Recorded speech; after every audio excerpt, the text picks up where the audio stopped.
So good morning, Red Deer, and I hope you are as optimistic as I am this morning. And welcome and thanks for tuning us in today. This is an opportunity for your mayor and your council in subsequent meetings to come and say hello this morning and answer some questions on our council meeting or on our strategic plan or on the directions that we feel are building our city to be even better than it is and heighten our quality of life. An opportunity, I compare it to sort of a coffee shop setting where you're coming in and sitting down with us and really just asking us some questions as, hey, Mayor and Council, why did you go in that particular direction, or why did you choose that particular course of action? Well, this is your opportunity, I think, to get an inside look. And we are just excited to be able to share those messages with you. So we look forward going after subsequent council meetings and so on to be able to share that with you. And we're excited to have this opportunity. We had a regular council meeting, of course, before the public hearings started. We had two public hearings last night. The second public hearing was along the land use bylaw amendment to allow a temporary shelter at Cannery Row. So council has, and the public has, visited this issue several times over the last couple of years because it was always in a temporary basis, especially since COVID hit. And so we were dealing last night with the opportunity to have a 2-year extension for that particular shelter. Anytime you get into shelter and social issues, it's a very emotional topic on both sides. And certainly our businesses very rightly spoke about their frustration, about their inability to conduct normal operations, about littering, vandalism, all those effects of homelessness or of a migratory population, particularly a migratory population dealing with addiction and mental health issues at the same time. Council made a majority decision last night, certainly I think a very fulsome decision last night, to extend the shelter for 2 years and implement in the next couple of weeks a mitigation strategy and a development permit process which will condition the operations of the shelter. But more than anything, and this is this was my message to the businesses downtown last night and the agencies that worked with them, more than anything, having a 2-year permit enables us to put those plans in place, those good neighbor strategies, those social enterprise strategies, those strategies around fencing and landscaping and so on, that will enable us to proceed in a much more orderly manner and a much more sustainable manner than what we've had in the past. These frequent stops, if you will, in the ability to do business, in other words, expiring approvals, really took away from our ability to work together. And so a further message this morning is that our community has an opportunity now to come together over the next couple of years, certainly before we entertain a permanent shelter, come together and work on sustainable solutions, more so than we've ever had in the past, because we have the opportunity now for a 2-year shelter. That was our meeting of January 10th. That was a special council meeting, and at that particular meeting, council was very excited to get a report from our administration on the funding and the launch of what was called a transitional housing pilot. Now, that particular pilot is designed to be able to house people in a very, the industry word is acuity, but acuity really simply means a person's ability to maintain their own affairs or their own household. So typically people that are harder to house score low in that particular range, and transitional housing is what's designed to enable people to quote transition into a regular or a supportive environment. So what council did was not only fund the pilot, but target the pilot to that particular population. So it's designed to take shelter populations down, and not just take them down, but prevent people from entering into the shelter system at all. So our goal is to house 35 people through the transitional housing pilot.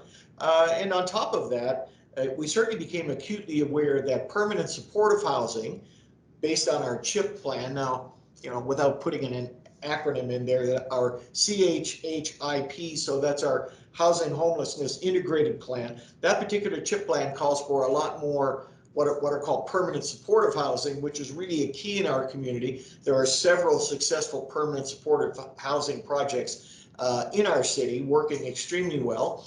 So council asked our administration and the mayor's office, of course, to begin an advocacy to our province for more permanent housing supports in the community. All in all, it was an extremely optimistic meeting, and certainly laid the groundwork in many ways for our discussion last night, which was about the public hearing over the temporary shelter. Because without diversionary tactics and without housing tactics, sustainable shelter spaces really can't function in the way that they're designed. Shelters are not meant to house people over a longer term.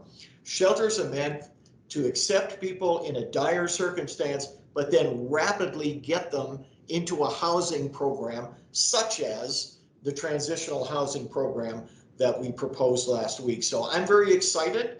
Our administration is very excited. Our community should be very excited that we've launched what I would call a transformative housing pilot in our shelter system and in our agencies. So very exciting meeting. What does this mean for the community? Well, essentially what it means is and I'll just start by saying this. Each time that we support a piece of our social infrastructure, we enable us to get to the longer term result. And our longer term result is having sufficient resources to be able to give people mental health supports, addiction supports, housing supports, and bring them into full fellowship, if you will, full congregate setting into our population. As it relates to our businesses, our commitment, our council's commitment, and really a fundamental plank of why we were elected, was to bring sustainability and bring a foundational, what I would call transformational change to the way we do social supports. So we're reaching out to our agencies, we're reaching out to our business community, reaching out to the province, driving towards that result. We know the status quo is not working.